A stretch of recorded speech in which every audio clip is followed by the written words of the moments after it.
Pascal Siakam was just traded to the Indiana Pacers in a deal where the Toronto Raptors get back 3 first-round picks, one of those being heavily protected. We're going to talk about it all and more and what it could mean for Zach LaVine's trade value right after this. You are now tuned in to Chicago Bulls Central, your number one place for all Chicago Bulls news and content.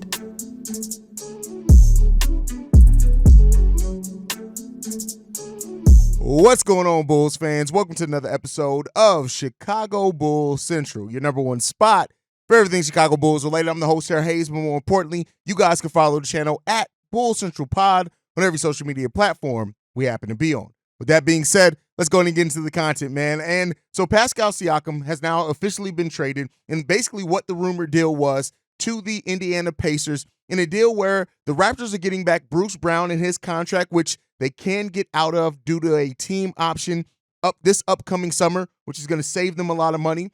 They get Bruce Brown, and they get 2 unprotected first-round picks. Well, I'm sorry, 3 overall first-round picks, 2 of those being unprotected. They get the Indiana Pacers' own first-round pick in this year's draft, 2024, and then the second 2024 pick is going to be whichever one's worse between OKC, Utah, Houston, and Clippers.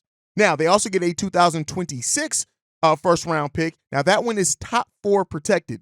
And the reason why that pick is so heavily protected is due to Pascal Siakam being able to become a free agent this offseason and decide where he's going to go. So the Pacers make a calculated risk when it comes to Pascal Siakam. They do save themselves a little bit as well in case he does leave in free agency this offseason. And they get a player that's just outright going to help that team so much. When you look at them signing Bruce Brown this offseason, giving him a 2-year deal with that player, with that team option we talked about, they are now adding a player. They're going from a player that was averaging 12 points per game to a player in Pascal Siakam that's averaging 22 points per game, 6.3 rebounds, 5 assists, and he's doing that on 52% shooting from the field. He's taking 16 shots per game. He's also chipping in a little bit over a steal per game and shooting the ball 31% from three-point range.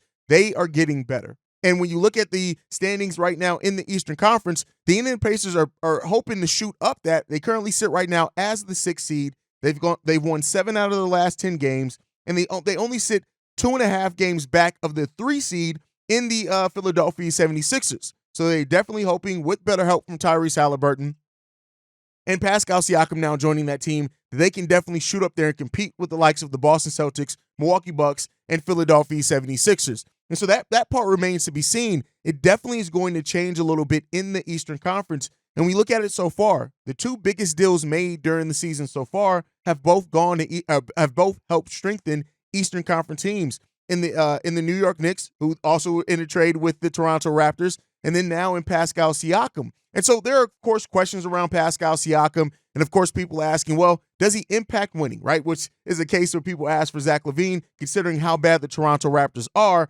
I think everybody kind of looks at the Raptors as a different situation, though, with those pieces just not quite fitting together. But he's joining a team that is a winning team, and he's going to be able to help that team holistically as well with just how they're able to play the game of basketball and adding another 20-point threat, and they still got depth on that team. The thing that the beauty in this trade for what the Indiana Pacers are getting out of it is they're getting a player in Pascal Siakam who really who can fit in, slide in that team. They're probably going to move Naismith back to the 3. Or keep him at the 3. Pascal Siakam is going to be the 4 now. And now you get Jalen Smith, who's going to be backing them up. You still have Benedict Mathurin coming off the bench as well. You got Nate Brand as well off the bench. This team is a fairly deep team, a solid enough team. Still got Buddy Hield on that team to help stretch the floor. And that is what potentially could make Pascal Siakam so much more dangerous on this roster than what he was on the Indiana Pacers, considering the added spacing that this Indiana Pacers team does have. And so the Pacers get a player back, an all-star back, in a deal that, they had to give up 3 first-round picks. And, those other 2 are probably not going to be good, especially if the Pacers go with the route that they are hoping that they're going to be able to go and compete, how they're going to hope to compete in the playoffs. But this has naturally led us Bulls fans to ask, what does this mean potentially for Zach LaVine? Now, keep in mind, most people are looking at Zach LaVine's contract and thinking, well, it's the contract that's really holding people back. Well, Pascal Siakam is only making $3 million, less than 3, about $2.2 million less than Zach LaVine. Now, we know that Pascal Siakam is a better player than Zach LaVine. That's not the question that I'm here to make. The question now is, the doubt around Zach LaVine being able to be moved, how much validity is that, right? And you got to ask yourself the questions here. Is it a mixture of two things going on with Zach LaVine's trade market reportedly being as low as some people are saying it to be? Is it a mix of other GMs around the league trying to keep that value low and hoping to be able to slide in there and get Zach LaVine back for, matching the salaries and maybe a couple of first round picks, or maybe just picks and maybe a promising young player, something like that?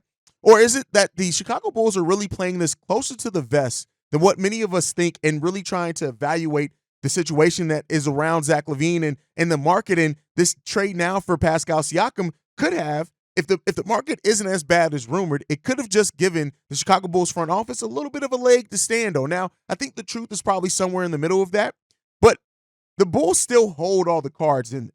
And like I said in today's daily episode, the Bulls are not in a place where they have to trade Zach LaVine.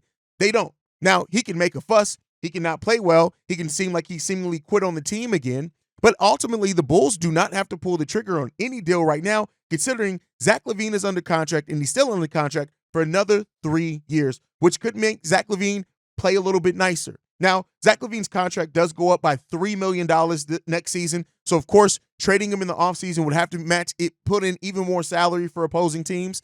And I do think, much like I've been saying, is that even as a consolation prize, meaning that teams that have now struck out on Pascal Siakam, which now the Kings, who we've heard were in on Zach LaVine before, more so pivoted towards Pascal Siakam, they could be back in.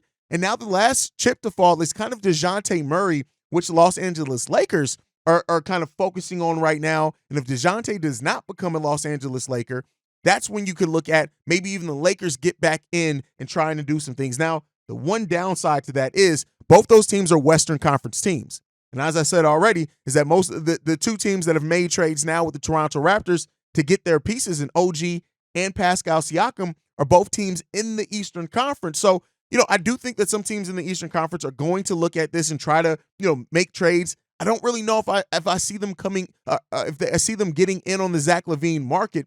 Could they? Yeah.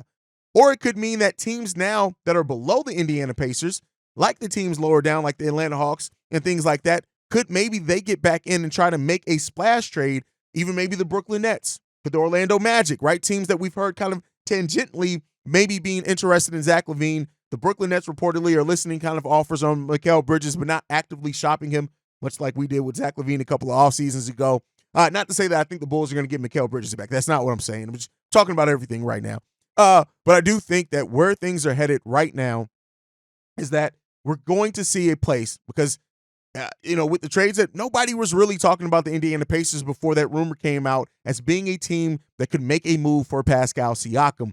And there could be that same type of thing that happens with a team in the Western Conference, or any conference for that matter, that maybe wants to take a shot on Zach LaVine. Do not believe the hype that Zach LaVine, that there's absolutely no trade market for him. And if there is absolutely zero trade market for a player like Zach LaVine that can still average over 28 points per game, is still an offensive threat, and is showing a little bit more defensively as a second option, if there is truly no market out for Zach, the Chicago Bulls would be crazy to trade Zach LaVine at a time where they don't necessarily have to. Yes, you want to gauge things. You don't want to try to move a player in a market that's just terrible, but you don't want to give up on a player that isn't a threat to become a free agent, that isn't leaving you for nothing, that you still have. He doesn't have a player option until 2026-27, which is his 31-year-old season. You don't have to make a move unless that move suits something that you see and want from your team. And I think that's the biggest thing to come out of this. The Toronto Raptors played it well, right? Teams that thought the Toronto Raptors were going to be blowing that thing all up for years before they officially did. And so, it's something to be said about a team that just wants to try to take a shot at holding on to their player and waiting to that deal gets to a place where they are comfortable at. And so we'll see what ends up happening with Zach LaVine. Keep seeing trades happen around there. The other players that are rumored and on the trade block are out there. They've been moved. And maybe that makes many teams pivot back towards Zach LaVine at some point in time. But as I've said, do not believe what people are saying that there's no trade market for Zach LaVine. I do think that there is a trade market for Zach LaVine. But when it comes down to it, how does that trade market play off for the Bulls? That's the biggest question left here remaining. And so we'll end up seeing Indiana Pacers get better, a team not only in our conference, but also in our division. And, the teams below that, and here's the thing. I want to talk about this before we go. if people are asking how the trade itself impacts the Chicago Bulls, I'd say none. The Pacers are already a team better than the Chicago Bulls. They're going to continue to be a team better than the Chicago Bulls. So I don't necessarily think that hurts the Bulls too much, in my opinion, with where the Bulls currently sit at.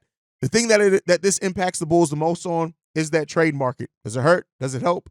Let me know what you guys think down below. Make sure you guys are following the show at Bull Central Pod. You can send us any feedback, questions, comments, concerns, bullcentralpod@gmail.com. Lastly, if you want to leave a text message and our voicemail for the mailbag, the number to do so, 773-270-2799. We are the number one spot for everything Chicago Bulls related, thanks to you guys. And like I like to end every episode on, go Bulls. Love you guys. See red if you can, y'all. Peace. This has been a presentation of the Break Media.